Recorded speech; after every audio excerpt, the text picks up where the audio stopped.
I think your question, Councillor Smith, follows on a little bit from what we were just saying about the proposed benefits of the airport.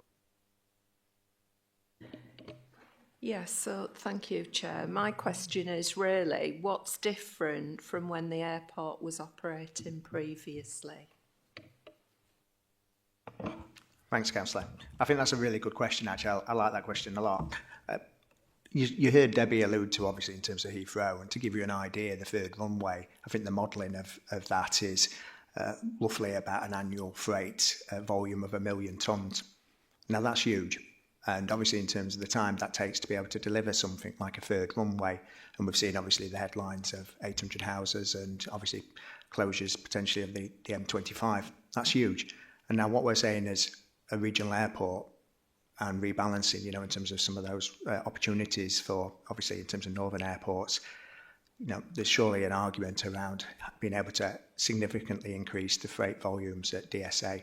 In its prime in 2019, it was around 23,000 tonnes. This is an airport that should be, at that 100,000 tonnes plus. And so I think for us, in regards to our ambition on the freight volumes is key. We also talk about the fact that for an airport to be successful, it needs airlines. We've seen before previously in terms of some of the difficulties that Wizz Air had, previously operating at the airport, and ultimately it was down to one airline. Working with our advisors from Munich, we're very clear. We want to target a number of airlines, and have already been having those conversations for over 12 months with certain airlines. So I think, in terms of having a strategy where you've got an airport with only one airline doesn't work for us, for Doncaster. And hence why we want at least, a minimum of around about that kind of 4 to 5. And that's the kind of where we're working at.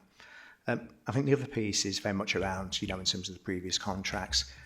In regards to the aviation advisors that have been advising us throughout this process and the critique of how things were done in the past, very much a tight fiscal control of regional airports is key. And so I think we want a tighter fiscal control of, obviously, in terms of the finances in regards to the airport. I suppose the other piece is very much around carbon reduction. And so I think there's lots in the press at the moment around climate and net zero airports. But actually, we've got an airport that's, probably at this moment in time, it's not that very much in terms from a greening point of view. Now, that offers, in terms of opportunities around energy capture. So I think there's something for me around the airport and how do we, in terms of help to meet that kind of 2050 net zero ambition as well. And I think the other piece, not so much from a financial point of view, but it's that education piece.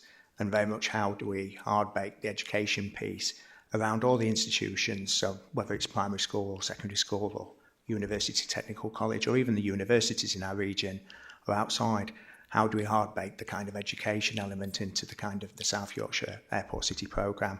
And that's the conversations we've been having privately behind, in terms of the closed doors with those education providers. So I think on a number of fronts, hopefully it will feel, in terms of very different.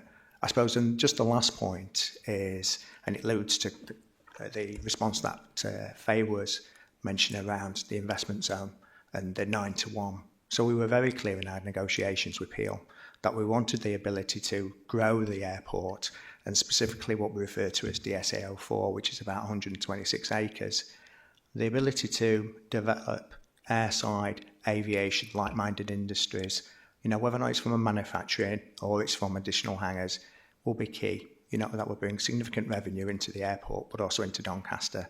So hopefully we've got a model which excites, and obviously, clearly, this is an airport that's the heart of the UK. Listed. Oh yeah. Sorry.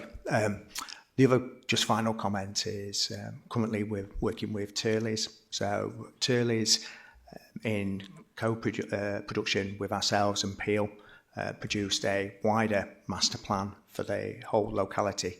So not only for the airport, but also for Gateway East. That was signed off by Peel and Turley's last month. It's on the public domain now. We've asked Turley's to do a more of an in-depth, detailed piece, specifically around the airport and all those opportunities that have presented themselves, as well as the SAL4. So we hope to kind of get that finalised by the end of this month. But hopefully that kind of master plan will show, in terms of the general public and businesses,